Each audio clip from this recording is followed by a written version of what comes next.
Breaking చూస్తున్నాం. Nalgonda POCSO court సంచలన తీర్పు వెలువరించింది. మైనర్ బాలికను గర్భవతి చేసిన కేసులో నిందితుడికి 21 ఏళ్ల జైలు శిక్ష విధించింది. 30,000 జరిమానా వేసింది. బాధితురాలికి 10 లక్షల పరిహారం ఇవ్వాలని తీర్పిచ్చింది.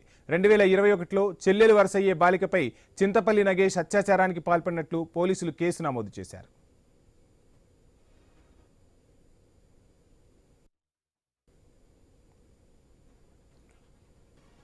రైట్, ఇదే అంశానికి సంబంధించి ఫుల్ డీటెయిల్స్ మా ప్రతినిధి కిరణ్ అందిస్తారు. కిరణ్, చూస్తున్నాం వరుసగా నల్గొండ కోర్టు సంచలన తీర్పులు ఇస్తుంది. పోక్సో కోర్టు ఈరోజు తీర్పుకు సంబంధించి ఫుల్ డీటెయిల్స్ ఏంటి? కోర్టు మరో సంచలన తీర్పు చెప్పిందని చెప్పొచ్చు. మైనర్ బాలికను గర్భవతి చేసినటువంటి కేసులో నిందితుడికి 21 సంవత్సరాల జైలు శిక్ష, అదేవిధంగా 30,000 రూపాయల జరిమానా విధిస్తూ తీర్పు చెప్పింది. అయితే అదేవిధంగా బాధితురాలికి 10 లక్షల నష్టపరిహారం ఇవ్వాలని తుది తీర్పు అయితే వెల్లడించిన పరిస్థితి అయితే ఉంది. అయితే 2021లో నల్గొండ 110 PS లో ఈ కేసు నమోదైంది.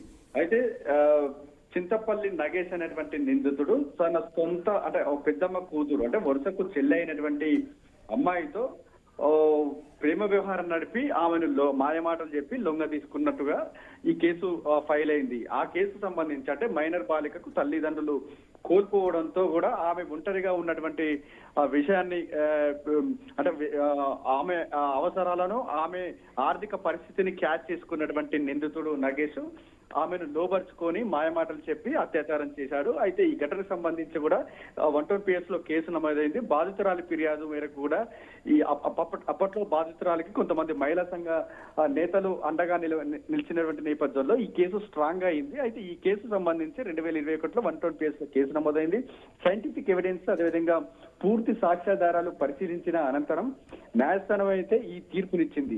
వరుసగా చూస్తున్నాం మన నల్గొండ పోక్సో కోర్టు గడిచిన నెల రోజుల్లో దాదాపు 10 నుంచి 15 మంది నిందితులకు కఠినమైనటువంటి శిక్షలు అయితే అమలు చేస్తా ఉంది. ఏదైతే మైనర్ అమ్మాయిలను కావచ్చు, ఇటు మహిళలకు సంబంధించి కావచ్చు, యువతులను అంటే కామాంధులకు చెంపపెట్టు లాంటి తీర్పునైతే ఇస్తా ఉన్నటువంటి పరిస్థితి అయితే ఉంది. మరోవైపు మైనర్ అమ్మాయిలకు ప్రేమ వ్యవహారం సంబంధించి కావచ్చు, మాయమాటలు చెప్పి లోబర్చుకునే వారికి మాత్రం కఠినమైనటువంటి చట్టాలకు సంబంధించి అమలు చేస్తున్నటువంటి పరిస్థితిని మనం చూస్తా ఉన్నాం.